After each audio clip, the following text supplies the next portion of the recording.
one of the smartest and laziest thing I've seen in a keyboard company do. And I mean that as a compliment, mostly.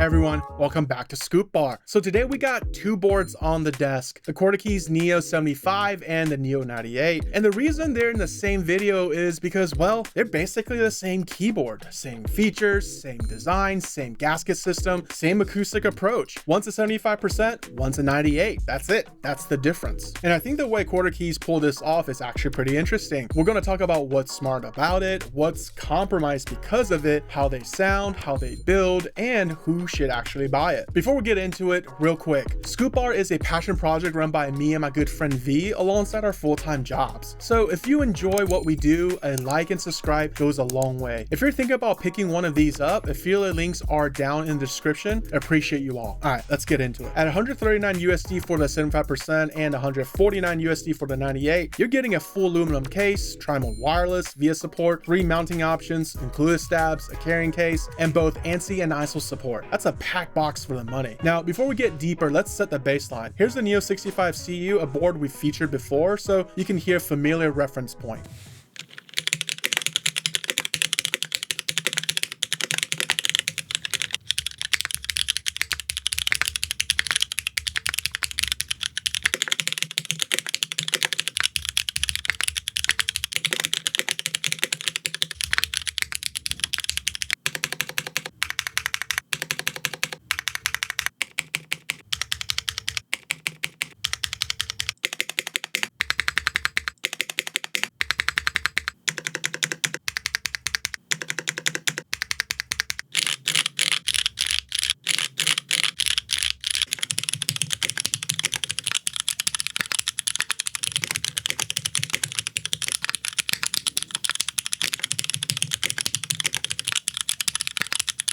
Alright, so here's the thing. QwertyKeys designed one platform and shipped two layouts. The 75 and the 98 share the same acoustic chamber design, the same force break layer between the top and bottom case, the same Poron gasket system from the Neo80 Cu, the same badge, the same weight options, the same PCB feature set, everything. And honestly, that's pretty smart. It cuts R&D time, simplifies production, and keeps the costs down. That is then passed on to the buyers. You design one system that works and you adjust the key count. It's the work smarter, not harder mantra, but, and you already knew this was coming, there are trade-offs when you do that. The big one I noticed is the bezel on the 75. On the 98, the bezel thickness is uniform all the way around and it looks intentional. It's clean and it makes sense, but when you chop off the numpad, you're left with just a 75. The bezel on the aero cluster side feels like it could be thinner and the escape side could be thicker. It would make the 75 look more balanced as its own board. But here's the catch. If you optimize the bezel for 75, the 98 is starting to look weird because the whole point was uniform thickness for the wider layout. So you can't win both ways, and that's the trade-off for a shared platform. Other compromises, no 7U spacebar support. The bottom row is 1.25, 1.25, 1.25, 6.25, 1.5, 1.5. So you're fine with any standard 6.25U keycap set, but if you're a 7U person, you're out. No solder PCB either. Hot swap only, and only 2 plate materials, aluminum and polypropylene. Compare that to the Neo75 Cu, which had carbon fiber, FR4,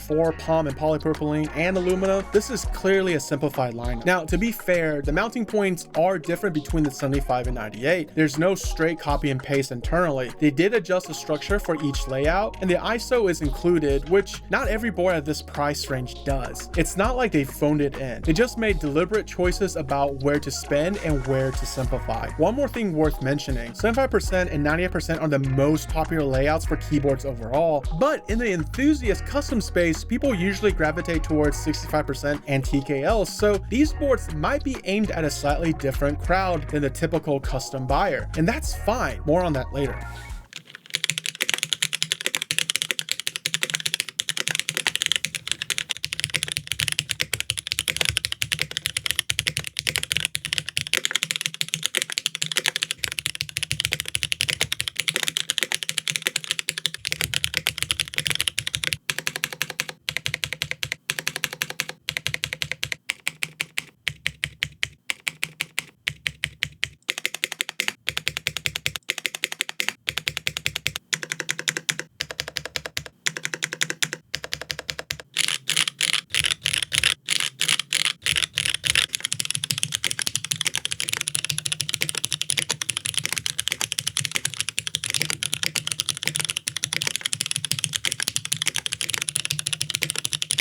I like how these look. It's clean, modern, quiet, no wild angles, no overly designed elements. It just looks like a well-made keyboard. The two-tone case is a smart move. Separating the top and bottom case means they don't have to worry about anodized matching between the two halves. And if you ever dealt with color mismatch on a single piece board, you know how annoying that can be. Here, it's intentional contrast, not a QC gamble, and I personally love the look of it. The stainless steel badge is mirror polished and sits really flush. It's a nice little detail. The LED strip around the case adds a little accent. It's modern and not overdone, not gamery. Color options are solid: teal, slate blue, taupe gray, orange, dust rose, black, silver for the top case. Weights come in spray coated silver and gold or mirror PVD and silver and gold and dust. One complaint though, the rubber feet are only gray. What happened to the black feet like all the other Neo board releases? If you got a black case, gray feet underneath can look a little off. It's a small thing, but when everything else is this dialed in, that kind of small detail stands out. Someone on the team took the black feet option away and I need answers. All right, the important part. I like how these sound. There's a good balance here. It's not overloaded with that heavy thuddy dampening you get from the Cu line. The sound is cleaner, a bit more open, and it responds well to your plate and switch choices. Aluminum plate gives you a sharper, crisper profile. Polypropylene plate is softer, more flexible, more muted. Both are valid, depends on what you're going for.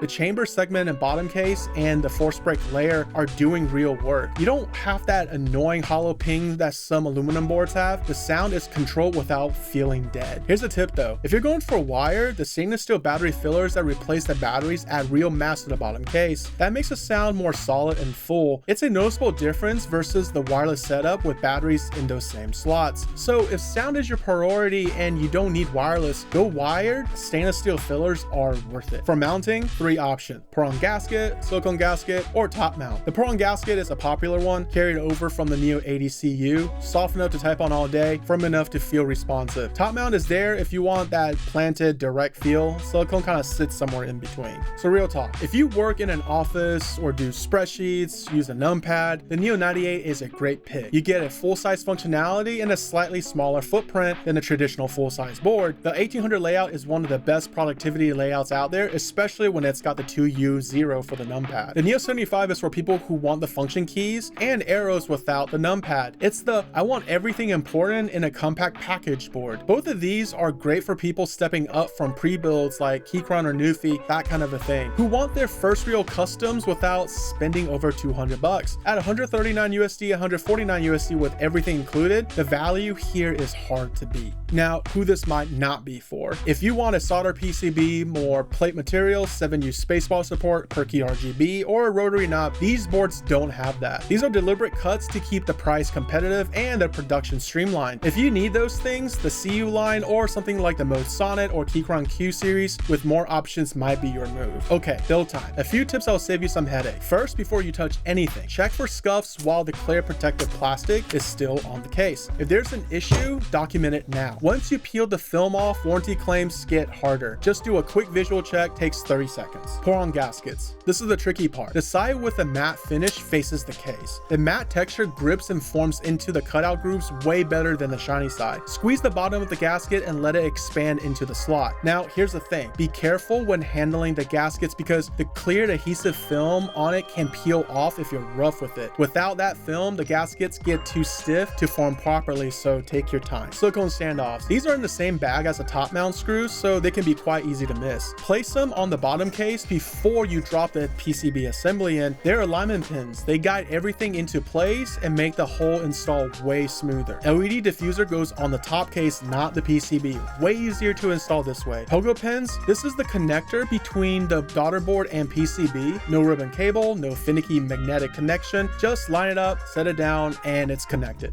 Love it. One heads up, the screws aren't magnetic, so if you're used to boards where the screws stick to your driver, this won't do it. Just be careful not to drop them into the case. After that, it's your standard build. Stabs first, switches in, foam's layered, plate assembly drops into the bottom case, top case on, screws in, and you're good to go. The Neo75 and Neo98 are a smart release. QwertyKeys took one platform, shipped two of the most popular layouts, packed in features, and kept the price competitive. Are there trade-offs? Yeah. The bezels on a 75 could be better proportioned, you lose out on plate variety and solder PCBs compared to the CU line and no 7U support. But for whom these boards are targeting, someone who wants a clean, well-built custom that sounds good and doesn't cost a fortune, those trade-offs probably don't matter. The sound is balanced and clean, the build experience is smooth, and the value at $139 and $149 USD is strong. Links for both boards are in the description if you want to check it out. Love you all, and I'll see you in the next build.